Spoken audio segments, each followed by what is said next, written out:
All right. So welcome to Bio 461, Exam 3, Essay 1. We're going to start by answering these questions here. We're going to start by answering this question number 1. We're going to start with the cardiomyocyte, the myocardial contractile cells. In phase 4, what's happening is you have resting memory potential, which is being achieved by the sodium-potassium ATPase, potassium leak channels, and the IK1 channels being opened maximally. Now, and then what's going to happen is going to be ready for a action potential in which once it reaches threshold, it's going to open up some voltage-gated sodium channels, which then at that point, once it starts to pass threshold, the L-type voltage-gated calcium channels start to open, which is part of phase 0, is that depolarization. Phase 1 is whenever we reach the peak, and that is going to have ITO1 and ITO2 channels that are going to start open. So it's going to be ITO1, which are going to be potassium channels, and ITO2.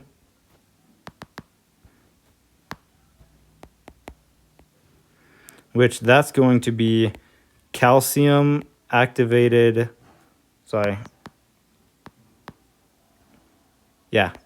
calcium activated chloride channels. Just had to make sure I'm phrasing that right.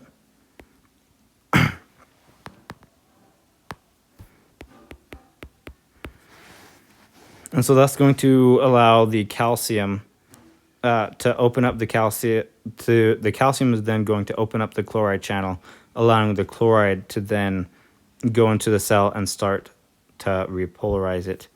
We also have some voltage, which that's talked about right here, is just the voltage-gated potassium channels that we talked with the ITO1, and the calcium-induced chloride channels as we talked with the ITO2s. As we get up here closer, as we start to repolarize a little bit, the L-type voltage-gated calcium is going to be coming more into the cell, in which that intracellular calcium will then start causing contraction of those cells. As we start to repolarize some more, we're going to have IKUR, which is potassium ultra rapid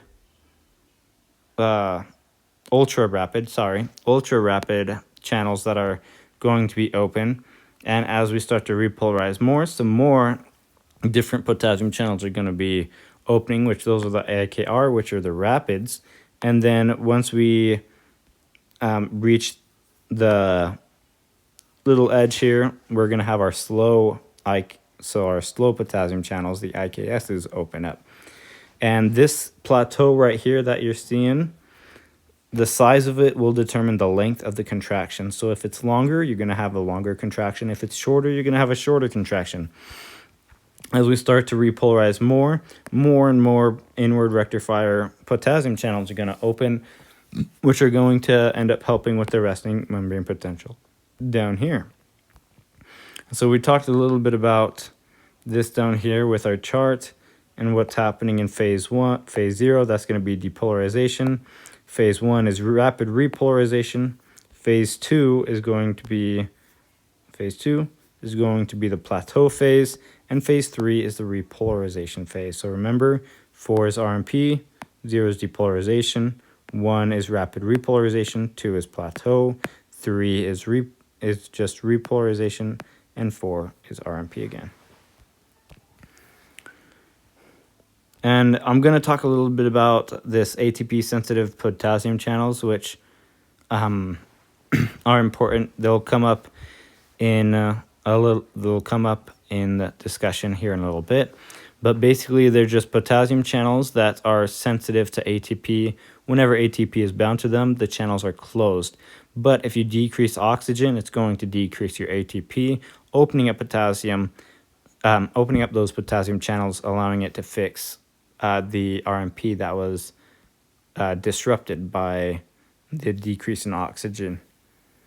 So we'll come back here, but first we're going to go into our autorhythmic cells right here. So down here we have RMP, which is basically anything below threshold.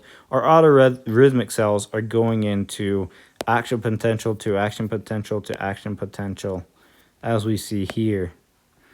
So it's not really going to stop down here towards RMP. It's just going to go right back up into another action potential. So basically anything below that threshold will be considered RMP.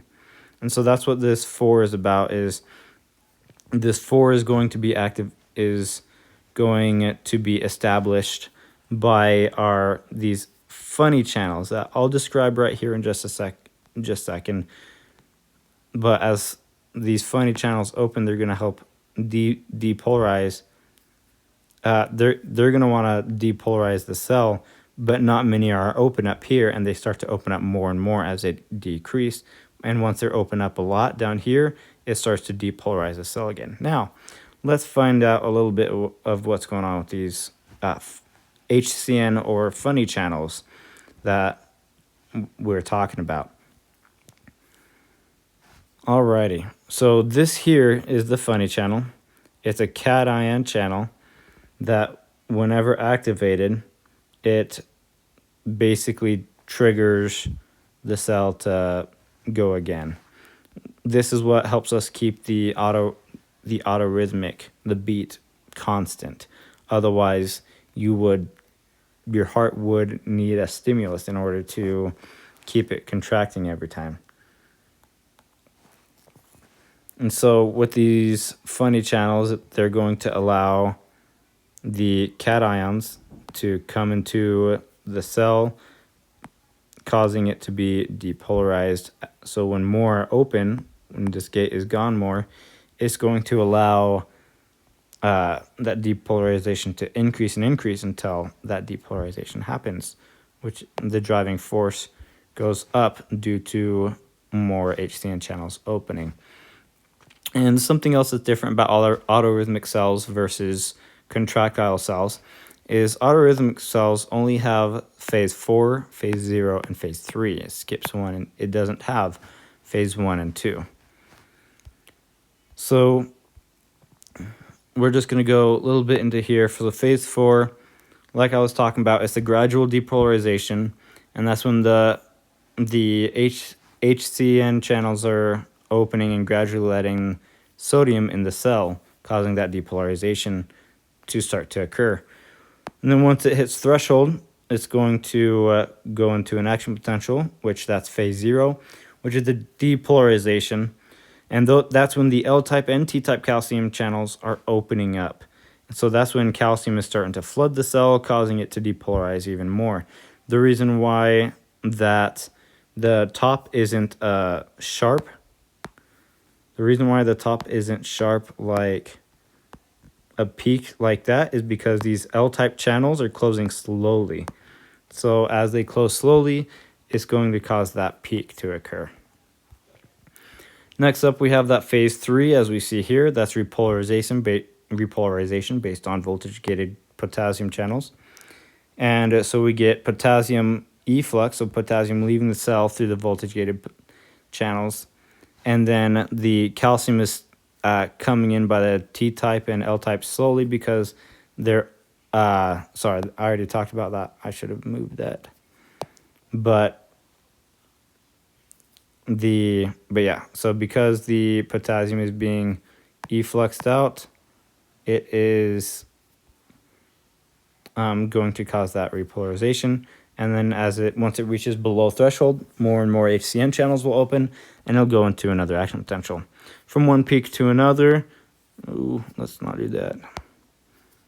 From one peak to another, that is going to be how long that contraction took.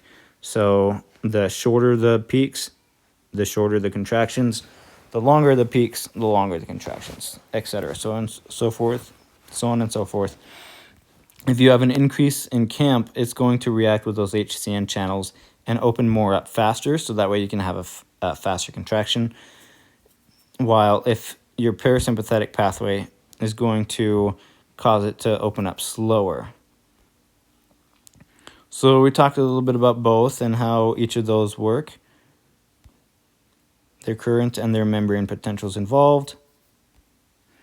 And then we're going to move on to question number 2. Explain the ECG tracing and how each of the P, Q, R, S, and T waves are made.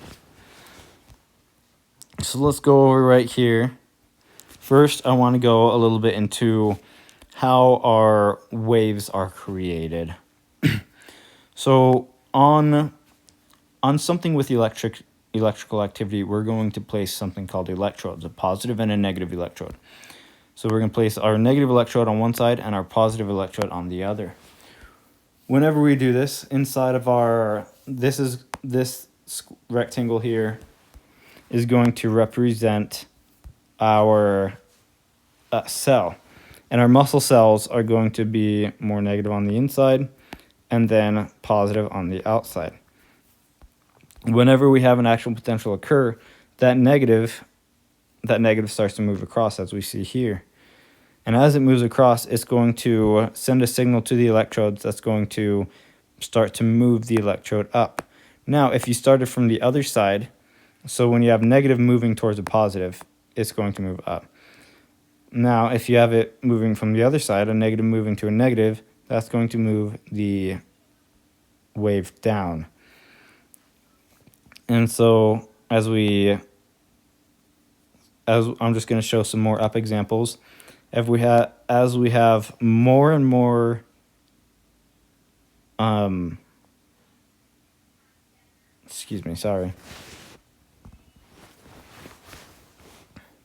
As we have more and more negatives, the peak is going to get higher, but once we reach halfway point, the peak is going to go back down as the negatives move closer to that positive region. And so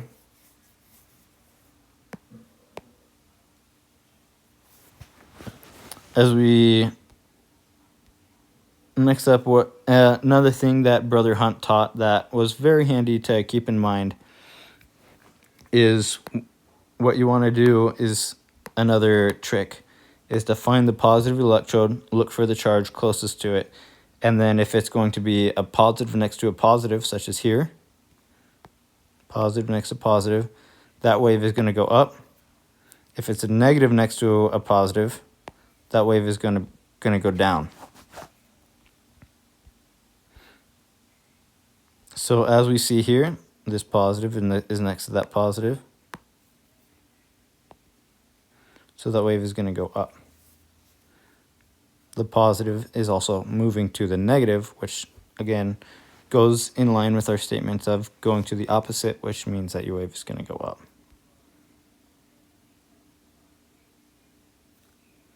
Now, since we established that, we're going to talk about our PQS waves a little bit, and then I'll dive into, well, actually, I'm going to dive into our vectors a little bit first. So over here, you have two pieces of anatomy that you need to be familiar with. You have your SA node over here, which is your sinoatrial node, and your AV, your atrioventricular node. And so at these different nodes, it's going to send a signal out to the muscle cells that are going to cause depolarizations in different ways. So with the SA node, whenever it first sends out a depolarization wave, it's going to send it out in these different directions that you see in yellow. And so with that occurring, what's going to happen is it's going to move these negative charges down. Well, you have your negative electrode at the top left and the positive electrode down at your bottom of your heart, of your right ventricles. Whenever you send out these negative charges in these directions, it's going to have a... What is happening there? Okay.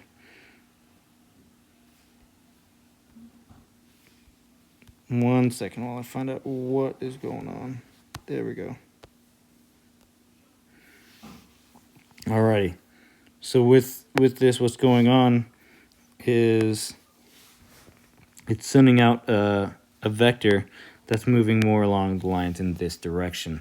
So that means we're going to have a wave that's going to be up. And then, so that's going to be our P wave right there. And then next we're gonna move over to our Q wave. Our Q wave is going to have some cells over here. Our AV node is going to stand out a signal and start with our cells over here that are going to start to depolarize the interventricular septum in a manner where it sends it in this direction.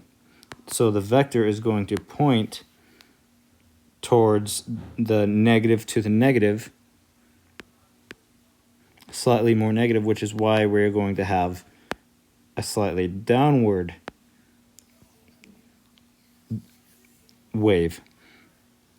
Then we're going to move over to our R wave, and our R wave is going to be all the cells depolarizing, which create a longer vector. So it's going to make a vector that's looking like that, which is why we're going to see a much higher wave increase there, because it's moving these negatives down the way to the positive. Then you have your S wave, which your S wave is going to be sending signals out. It's going to cause a vector to be sending negative signals out this way on your exterior left ventricular wall, which will then cause a slight dip to occur, so that way it can reach 0. So that will always want to reach baseline. Baseline is generally referred to as 0, but your baseline can change depending on it, but your S will always want to reach 0. We're going to touch on that here in a little bit, so that way we can understand what's happening with the S wave more fully. Your T wave is whenever the entire cell is depolarized. So everything is negative all around. All these cells are going to be negative. And so you're going to have a repolarization event that's going to occur, sending positive charges up, and up, which are going to ultimately send a vector sending positive charges to the negative electrode, which positive and negative is going to leave you with a wave that is moving in the upwards direction. And so those are your PQRST waves. I am going to touch a little bit more on what's happening at each event. At your P wave, you're going to be depolarizing your atrium, and that is going to be endocardium to epicardium, so this inner wall to your outer wall. And then you're going to have the time for the ventricle to fill, so there's basically a space just for the ventricle to fill up with blood, and then it can contract. And then it'll contract, so that way it can actually send blood in the appropriate places. And then you're going to have your Q wave, which is going to be your initial depolarization of the interventricular septum, which all of your Q, R, and S is going to be when your ventricle is contracting. And when your ventricle contracts, it hides the repolarization of your atria.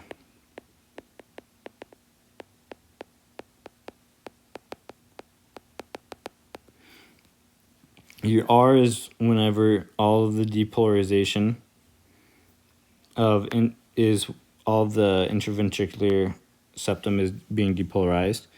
Your S wave is when the exterior wall of your myocardium is being depolarized, and your T wave is when it's going to move from your epicardium to your endocardium, so outer wall to inner wall, and the entire cells are negatively charged and they're being repolarized, which is causing the positive to negative movement of the electrodes.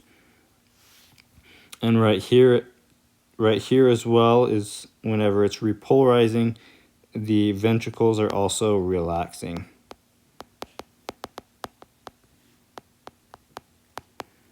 allowing it to prep for it to be filled with blood.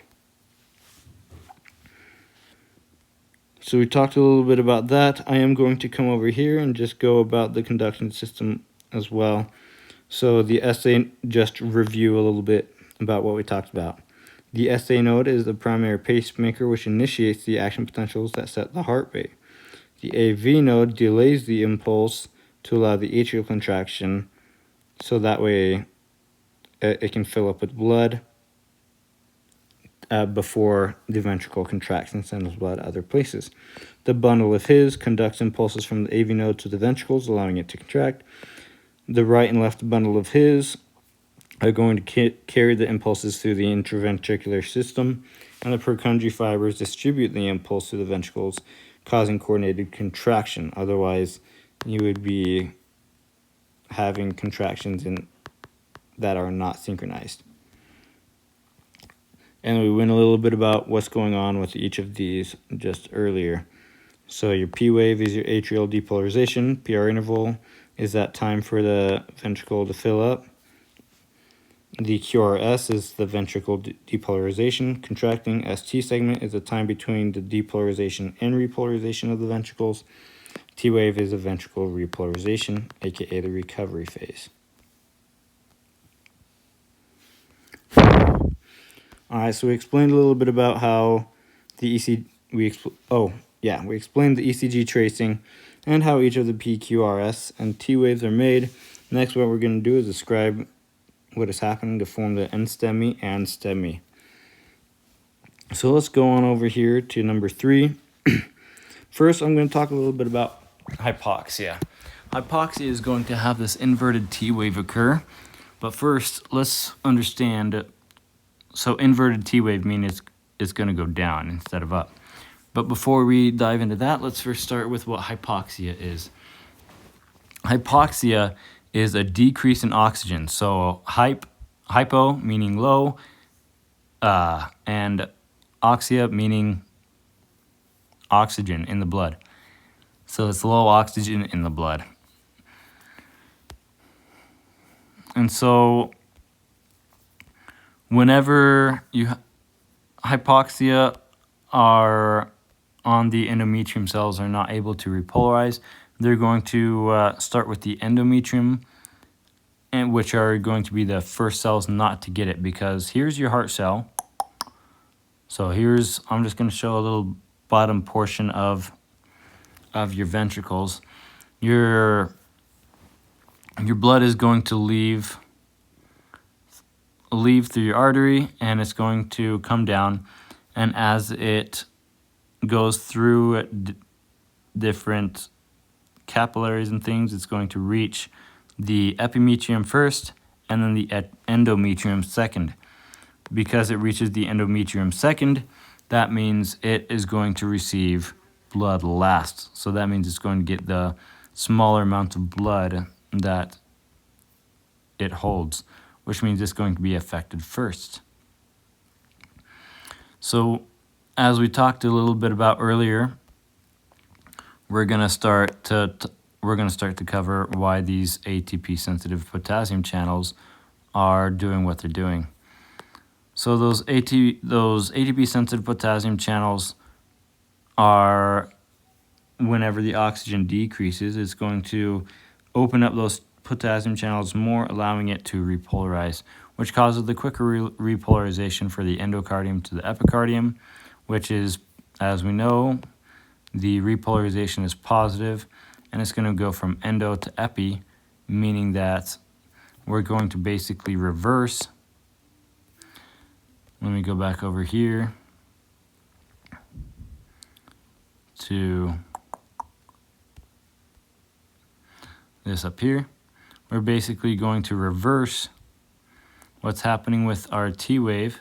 So rather than it going up, like this, it's going to start over here and go down. So it's going to be positive. Negative. It's going to be negative. No, I was right. It's going to be positive, moving towards positive, which is then going to make an inverted loop.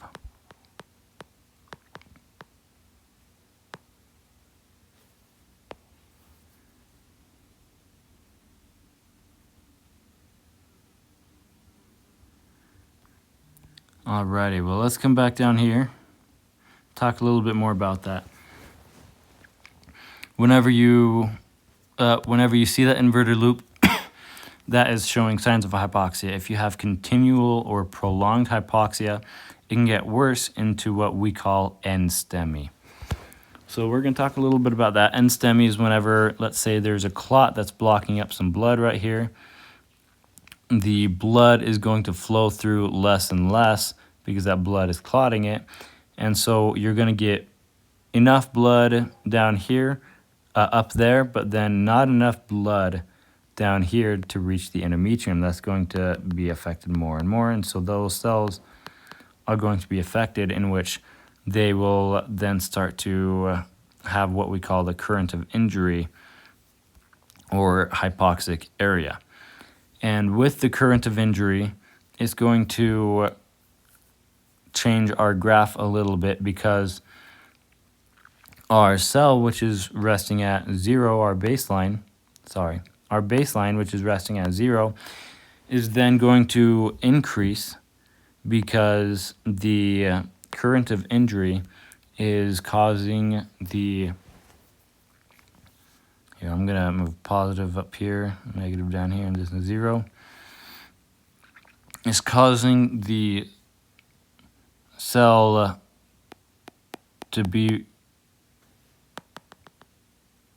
to have more negatives that are constantly going to just be there, that will cause a vector moving towards the positive electrode, which is why that's going to constantly be up. That baseline is going to constantly be moved up because those electrodes are sending out that signal to the positive consistently. And how we detect this is, let's say we cut off the rest of this graph here. You can't see this, and you can only see this. How are you going to know that this is NSTEMI, or, as we'll talk about in a little bit, STEMI or regular? Well, we just look at what's happening with the S. The S is going to be a lot more drastic in moving back down to 0. It's not just going to stop right here and move back up and then flatline out and then start your T wave. It's going to go down further to baseline, so that way it can, because the S wave will always go that far, and that is what we call the ST depression, because the S is lower than the T. It's depressed lower. So that can be injury on. That's going to be the injury on the endocardial side of the ventricular wall. And it's not going to be all the way through it. It's only going to be partially through it, as you see here. All the way through would cover all of this area. That's what transmural means. Alrighty, and then NSTEMI means it's not an ST elevated myocardial infarction. And so, as scientists, we're super smart, so we come up with super smart things to say, such as not or non. Now, with that being said, we're going to move over to what's happening with our STEMI reactions, which STEMI means our ST elevated myocardial infarctions. And that is basically prolonged hypoxia again, just whenever it gets worse after the non-STEMI. If you go with non-STEMI untreated, it's going to then, that current of injury is then going to affect all of this area over here, and you're going to have a bunch of negative cells sending signals in 2 different ways, which will eventually send those negative signals with a vector pointing towards the negative electrode, which, because it's pointing towards that negative electrode, is going to cause your baseline to drop, which is going to cause your current of injury to drop, which the way in which you tell this one in a graph is if you cut out this and you're just given that, your S wave is going to be much higher than your T wave. and it has to reach that baseline. So always pay attention. There's your T wave over here. So always look for your S wave whenever you're looking for STEMI or non-STEMI, because a clot could be blocking this, which causes the STEMI to occur, making that even worse than what it was. You have a more negative tell moving to the negative as I talked a little bit about earlier with this area happening right here. And the reason why it's called ST elevation STEMI is because the S wave is above the T.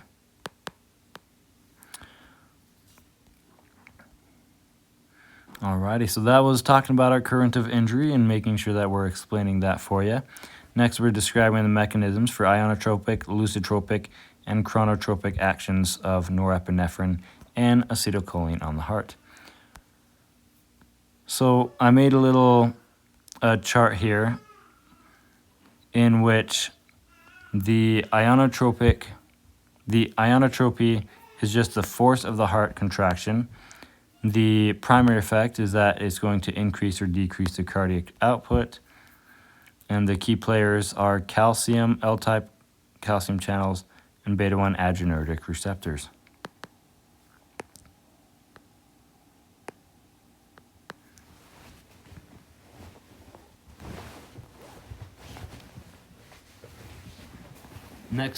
Next up, we're going to talk a little bit about the chronotropy, which is simple, just the rate of heartbeats.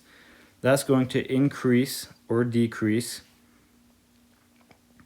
your heart rate, which those key players are the SA node, your funny channels, your calcium channels, and it's going to be with your autonomic nervous system.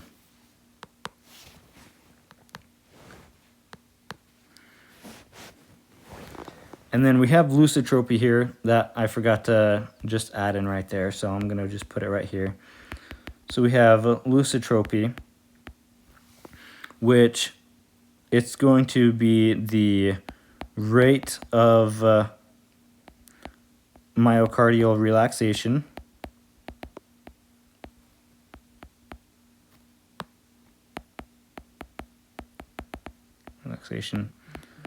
during diastole. And so it's basically just measuring how quickly the heart can relax after contraction, and it's essential by maintaining efficient heart function, especially when heart rate increases. It needs those ventricles to be able to refill, so that way it can get blood, it can pump the appropriate amount of blood to different places.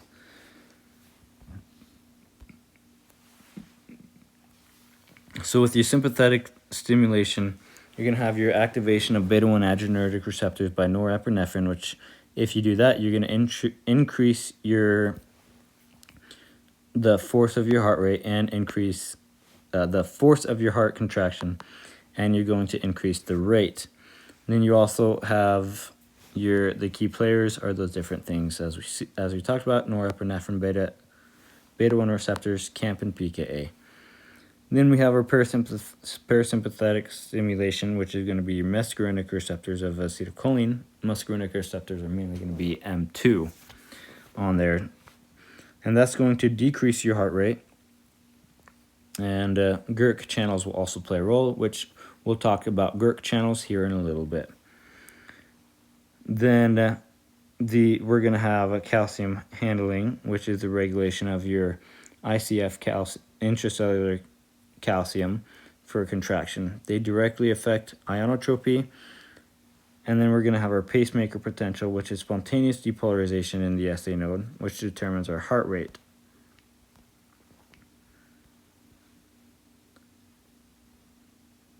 And so I'm just going to talk a little bit about here. So our ionotropy affecting intensity, our chronotropy affecting heart rate. Norepinephrine is going to be increasing, is going to react with your beta-1 receptors, increasing ionotropy and chronotropy, while acetylcholine is going to work with your muscarinic 2 receptors, decreasing chronotropy, aka your heart rate. Now that we talked a little bit about that, we're going to explain the role of calcium in cardiac muscle contraction, including the mechanisms of its release into the cytosol and its return to the SR into the sarcoplasmic reticulum and extracellular fluids. So this is where we're going to talk a little bit more about those calcium channels that I was referring to. Those GERK channels, sorry, not calcium channels, because GERK channels are allowing the potassium channels open. We're going to talk a little bit more about that in just a minute. I'm just going to refresh, explaining the roles of calcium in the cardiac, including the mechanisms of its release. All right. So our calcium is going to be opened up by these different types of channels, as we talked a little bit about in the myocardial contractile cells and autorhythmic cells, with L-type voltage-gated calcium channels and T-type voltage-gated calcium channels. Your L-type voltage-gated calcium channels are going to be in your T-tubule, and when a Bwong comes through, it's going to activate this channel here. That is going to then open, allowing calcium to enter into the cell. Whenever the calcium enters into the cell, it's going to then respond to the ryanodine here, which then will allow the calcium to flow from the sarcoplasmic reticulum out into the cytoplasm.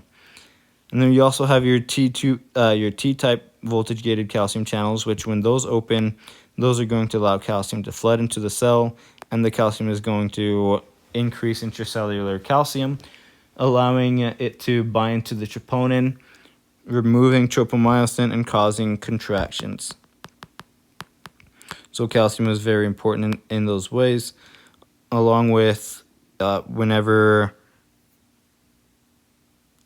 these circuit pumps here, is going to pump the calcium back into the sarcoplasmic reticulum, so that way you can go through contractions multiple times.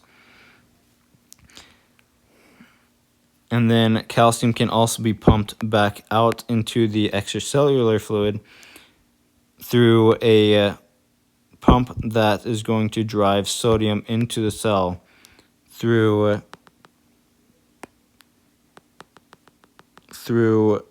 that process. So it sort of hitches a ride based off of that interaction, that sodium coming in. And then and your GERK channels over here, we're just going to talk a little bit about that, is they're going to be G protein activated. So when that Bwong comes, we're not going to talk about the Bwong yet, but the acetylcholine is going to react with the nicotinic type 2 receptors, which are then going to open up potassium channels, allowing that to move forward, allowing the gates to open, allowing the potassium to flood out of the cell more often, allowing it to lower the potentials that it is needing. So we talked about the mechanisms and how it returns. Next, finally, we're going to describe the events taking place in left ventricle and aorta during the cardiac cycle, and including the various stages of blood volume changes, pressure changes, opening and closing of valves, and heart sounds. So last but not least, over here, we're going to have our different areas of the heart that are going to react, that are going to have different things happening at different times. So we're going to start with the atrium, which is in red, ventricle in purple, and aorta in blue. The atrium is going to have slightly higher pressure than the ventricle. And then after a little bit, it's going to let blood into the atrium.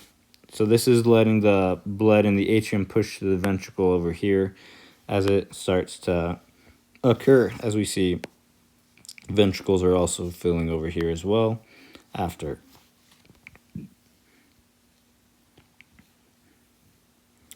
Then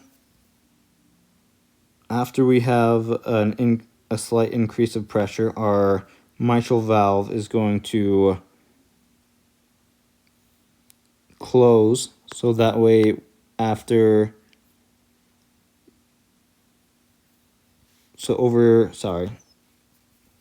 over here you have your atrial contraction, which is right here. Finish getting all the blood over into the ventricle that is needed, and then your mitral valve is going to close right here, so that way whenever the ventricle starts to contract, it's not going to push any blood back up to the atrium.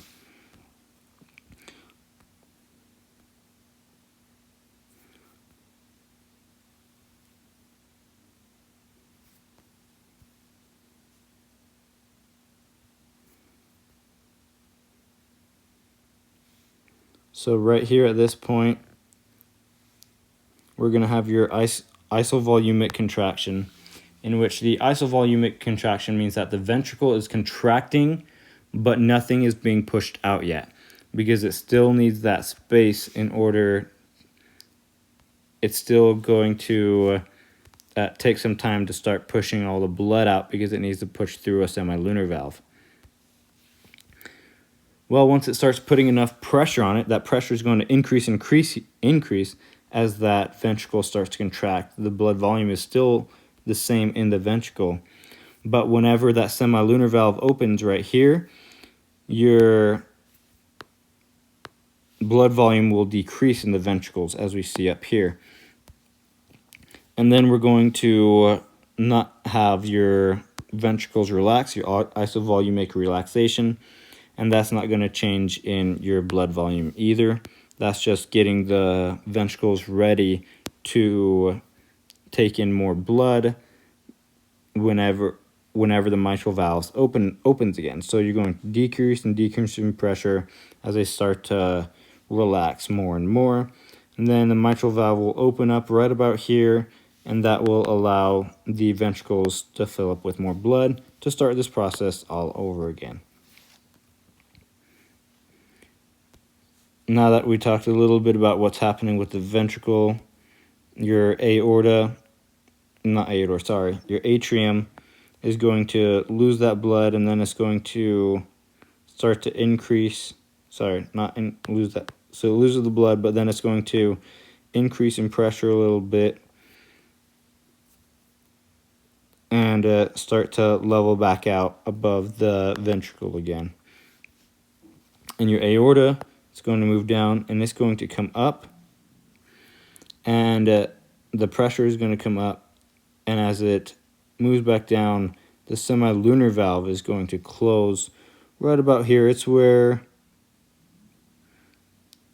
which is going to cause the making sure there's no backflow of blood leaving the aorta, because the blood is leaving the aorta right here. The blood is entering the aorta right here, sorry. The blood is entering the aorta. Aorta BV increase. And then it's going to be spread throughout the body over here. So the blood volume is going to decrease again. So that way it can increase, because it's just going to keep increasing and decreasing. And when this is occurring, it's just going to send it out through the rest of the body. So we talked a little bit about that. Right here at this point, when the mitral valve is closing, we're going to hear a lub sound. And then whenever we hear at this semilunar valve closing, we're going to hear a dub sound.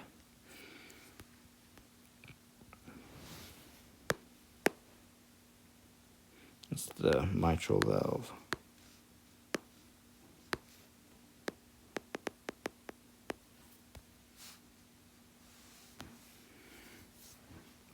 And so that's just going to let you know that your heart is working properly if you're hearing these sounds. Now, there are a couple of things that can happen to you that if you do hear these, you need to go seek some medical attention. Is a SHMADE sh sound being made after the lub or dub, or a sh sound before the dub. So it'll look a little bit like this. So it'll be like lub sh. Sorry, I'll say this better here in a second. Lub sh, and then pause, dub. Ooh. So that one will be like lub sh dub, lub sh dub, lub sh dub. While another one, you'll have lub, ooh, lub dub sh, lub dub sh, lub dub sh, lub dub sh, lub dub sh. And then while your last one that it can sound like is going to be lub sh dub, lub sh dub, lub sh dub.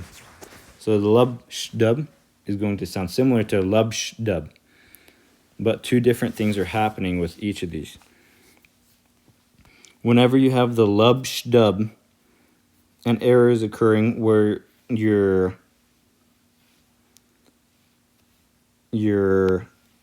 mitral valve is not closing all the way for some reason.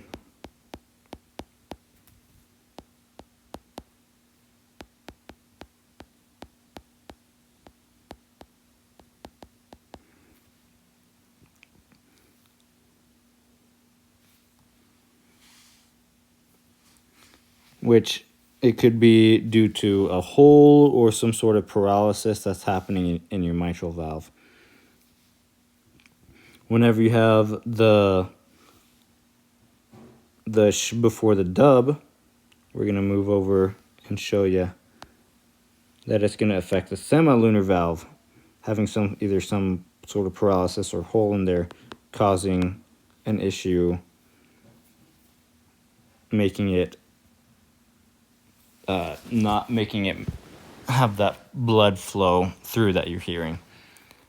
Well, if the sh is after the dub, then that is something blocking the aorta, some sort of sclerosis or something, or stenosis, sorry. Some sort of stenosis blocking the aorta, which makes it hard for the blood to get out, which we're going to just call the aortic stenosis. So just something is blocking the aorta right there. And so that's going to contribute to the blood not being able to flow out as easily.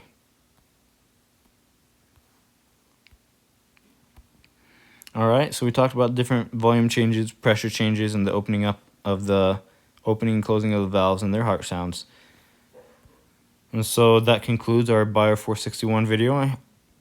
I hope you continue your studies and do great. Thank you.